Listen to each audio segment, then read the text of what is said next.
Ça n'arrive pas qu'aux autres. Prévenir et agir en entreprise. Un programme proposé par Banque Thémis, Eight Advisory et Valtus. Bonjour, ça n'arrive pas qu'aux autres, c'est un nouveau rendez-vous pour vous aider dans la gestion de votre entreprise. Alors quelquefois les difficultés se font ressentir, que doit-on faire? Attendre ou agir? Risquer d'en arriver à un plan de sauvegarde ou pire à une liquidation judiciaire? Aujourd'hui les experts qui sont à mes côtés vont vous dire sans doute Action, action. Cédric Collard est l'un des dirigeants de la société Eight Advisory. Alors on peut dire que vous êtes spécialisé en conseil et l'analyse pour améliorer les performances de l'entreprise et aider surtout à faire les bons choix. Et puis Thierry Grimaud, vous êtes associé chez Valtus. On peut dire que vous êtes fournisseur de solutions humaines, vous, et que vous êtes spécialiste dans la transformation des entreprises. Alors bonjour messieurs. On va commencer par évoquer, Cédric Collard, les petites difficultés que les chefs d'entreprise vont connaître, notamment ce qui doit mettre la puce à l'oreille. Les signes sont très simples. En général, c'est relations fournisseurs tendues, trésorerie tendue et très souvent climat social qui commence à être tendu. En fait, le véritable terme, c'est tension. À partir du moment où le chef d'entreprise commence à sentir que ça se grippe dans les mécaniques normalement huilées d'une entreprise, très franchement, ça doit lui mettre la puce à l'oreille. Et souvent, il y en a qui continuent coûte que coûte. Alors, c'est le problème. Le fait d'être très entreprenant, le gros défaut associé, c'est le déni. Et quand ils sont dans le déni, ils ne veulent pas voir. Et donc, ils ne voient pas les signes avant-coureurs ou les signes qui démontrent qu'il y a des tensions. Et alors, Thierry Grimaud, vous, qu'est-ce que vous préconisez pour régler ces petits problèmes ? Ce matin, dans ce studio, personne n'a pris sa température. Personne n'a pris sa température parce qu'on se sent bien. Et pourtant, si on a une maladie naissante chez nous en ce moment, eh bien, il y a un petit peu de fièvre qui va commencer à se créer. Si on prend la température, on va la découvrir. Si on ne la prend pas, on va se mettre en risque. C'est la même chose pour une entreprise. Et là, le révélateur d'une entreprise, c'est sa situation de trésorerie. Exemple, très simple. Aujourd'hui, quand un entrepreneur, quand un commercial va vendre un contrat, va signer un contrat, on va regarder la rentabilité du contrat, la faisabilité du contrat, le risque juridique éventuellement. On ne va jamais regarder l'impact que va avoir le contrat sur la trésorerie. On ne va jamais voir si on va décaisser d'abord, payer ses fournisseurs avant d'encaisser par rapport aux clients. On ne va pas gérer la trésorerie. Parce que ce n'est pas dans les mœurs, parce que ça va le faire. Comme le disait Cédric, l'entrepreneur, c'est quelqu'un d'optimiste. Ça va le faire. Ce qui compte, c'est rentrer des ventes, c'est rentrer des commandes. Mais aussi, il ne faut pas qu'elles coûtent trop en trésorerie parce qu'elles peuvent fragiliser l'entreprise. Cette capacité à analyser est fondamentale. À quel moment il faut mettre le warning? À quel moment il faut se dire que c'est vraiment trop tendu? Le principal point, comme le disait Thierry, c'est qu'on découvre même des sociétés de taille importante qui font 20, 30, 40, 50, 150, 200 millions d'euros de chiffre d'affaires. Et on se rend compte que, par exemple, sur la maîtrise de la trésorerie, c'est-à-dire du cash réellement que l'entreprise dont elle dispose, il n'y a pas d'outil prévisionnel. Vous ne pouvez pas gérer une entreprise si vous n'avez pas une parfaite connaissance de là où vous en êtes, entre l'argent que vous avez dans votre poche et l'argent que vous devez et l'argent que l'on vous doit.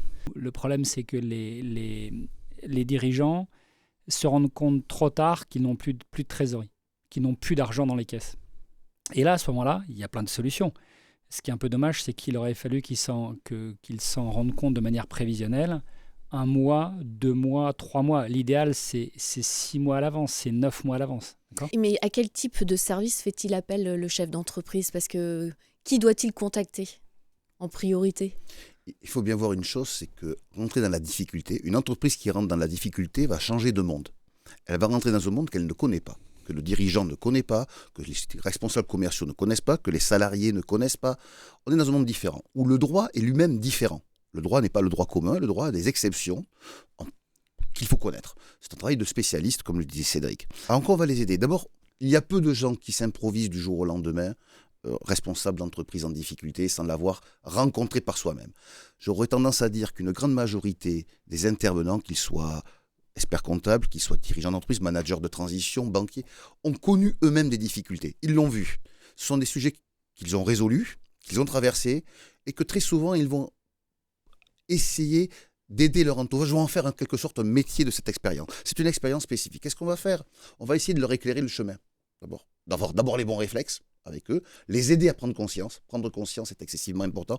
Et générer chez eux des réflexes de survie qui vont être d'abord regarder comment restaurer la confiance. Restaurer la confiance, c'est capital.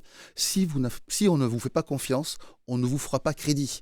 C'est aussi simple que cela. Or, vous avez besoin du crédit des gens, le crédit du banquier, le crédit du fournisseur, le crédit de vos salariés, qui sont excessivement importants.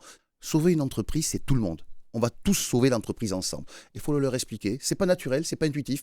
Il y a une chose à préciser pour bien comprendre comment ça se passe, c'est qu'en fait, à partir du moment où une entreprise est en tension de trésorerie, l'entreprise, sans le savoir, lâche beaucoup de signaux à l'extérieur. Quand vous tirez sur votre délai fournisseur, quand vous tirez sur le délai de paiement des dettes fiscales et sociales, voilà. Et notre contribution va très souvent être de leur faire gagner du temps. Ce que nous faisons dans les premières semaines, dans les premiers jours, c'est gagner du temps. Gagner du temps pour ne pas émettre à l'extérieur ces signes négatifs, gagner du temps pour leur dire, dans tel cas de figure, on peut aller voir telle institution, tel service de l'État pour aller négocier, pour aller repousser des échéances. En gros, desserrer la contrainte de trésorerie, on y revient toujours. L'indicateur de trésorerie a dit qu'on était très tendu dans une situation difficile. Il est des moyens exceptionnels, certes, à ne pas utiliser tout le temps. On ne peut pas les utiliser tout le temps, mais pour desserrer cette contrainte et donner du temps pour s'organiser, pour réorganiser, pour retransformer ce qui ne marche pas et essayer de trouver par soi-même le médicament qui va permettre de sauver l'entreprise. Alors, on a vu que la trésorerie, c'est un signe. Et quels sont les autres signes à retenir absolument ? Très souvent, vous avez une perte d'idées, une perte d'énergie, une perte de capacité stratégique, lassitude, manque d'implication des dirigeants, perte de leadership au sein de l'entreprise et surtout perte de vision stratégique et tactique dans un milieu concurrentiel. Messieurs, on va s'arrêter là. On a bien compris, les dirigeants, on ne fait pas l'autruche. Au moindre signe de fébrilité, on fait appel aux sociétés de secours. Alors, ça n'arrive pas qu'aux autres, c'est à retrouver sur les sites des différents intervenants que vous avez vus ici et sur Lyon Première en multidiffusion. À très vite, messieurs. Merci. Ça n'arrive pas qu'aux autres. Prévenir et agir en entreprise. Ce programme vous a été proposé par 8 Advisory, conseil financier et opérationnel. Valtus Expert en management et Banque Thémis, la banque du rebond.